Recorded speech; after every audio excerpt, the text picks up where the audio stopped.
Kita lanjutkan untuk PPh pasal 22. Ini nanti akan kita bahas kapan dianggap terutang PPh pasal 22. Terus nanti bagaimana saat pemungutan itu setelah perhitungan. Selanjutnya kita akan bicara bagaimana cara menyetornya, bagaimana cara melaporkannya, dan satu lagi kita akan bicara tentang peraturan PPh pasal 22 yang berubah, gitu ya. Jadi kalau bicara tentang PPh terutang, berarti ya saat sudah terjadi transaksi, maka PPh itu akan menjadi terutang. Untuk detailnya bisa kita lihat dalam materi berikut ini.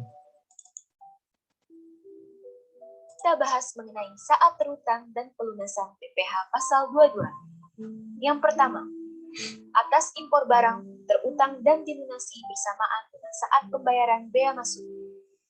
Bagaimana jika pembayaran bea masuk ditunda atau dibebaskan?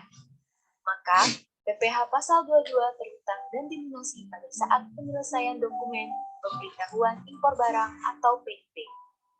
Kedua, atas pembelian barang oleh bendahara pemerintah terutang dan dipungut pada saat pembayaran.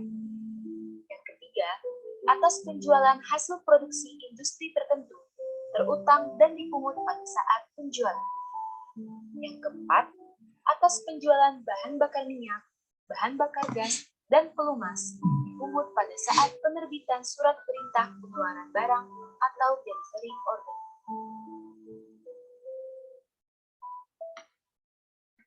Selanjutnya kita lihat bagaimana cara melunasi, cara penyetoran, selanjutnya, dan pelaporan. Bagaimana tata cara penyetoran dan pelaporan PPh pasal 22? 1. PPh pasal 22 yang pemungutannya dilakukan oleh wajib pajak badan tertentu sebagai pemungut pajak, maka batas waktu penyetoran pajaknya paling lambat adalah tanggal 10 bulan berikutnya.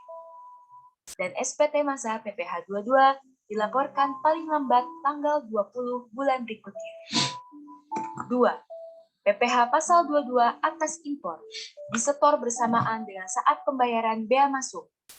Jika bea masuk ditunda atau dibebaskan, maka PPh pasal 22 tersebut harus dilunasi pada saat penyelesaian dokumen pemberitahuan impor barang atau PIB.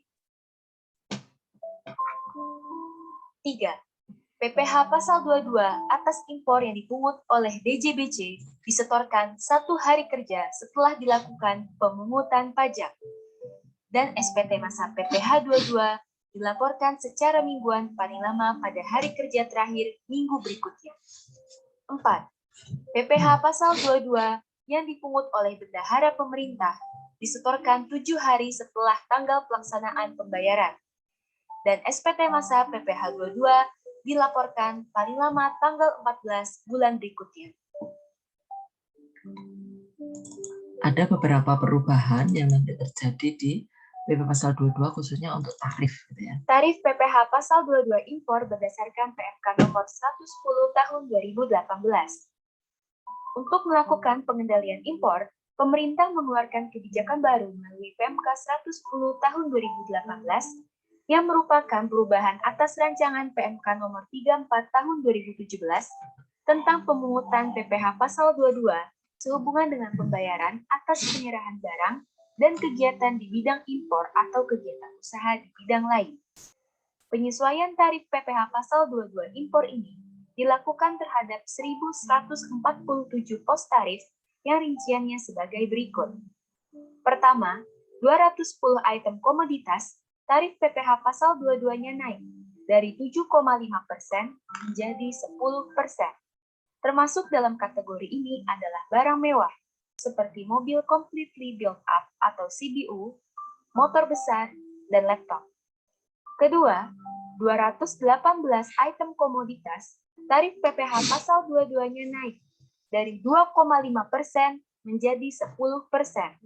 Termasuk dalam kategori ini adalah seluruh barang konsumsi yang sebagian besar telah dapat diproduksi dalam negeri, seperti alat elektronik, shampoo, sabun, kosmetik, dan peralatan masak. Yang ketiga, 719 item komoditas, tarif PPh pasal 22-nya naik dari 2,5% menjadi 7,5%.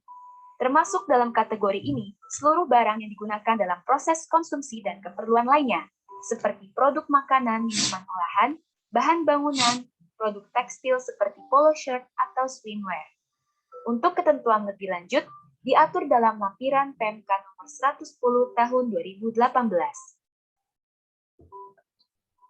Jadi itu tadi adalah semua jenis bagaimana menghitung terutang PPh 22, bagaimana menyetor melaporkan. Nanti akan kita bahas tersendiri bagaimana pengisian SPT-nya, bagaimana pembuatan billingnya. Terima kasih atas perhatiannya. Untuk materi PPh 22 sudah selesai.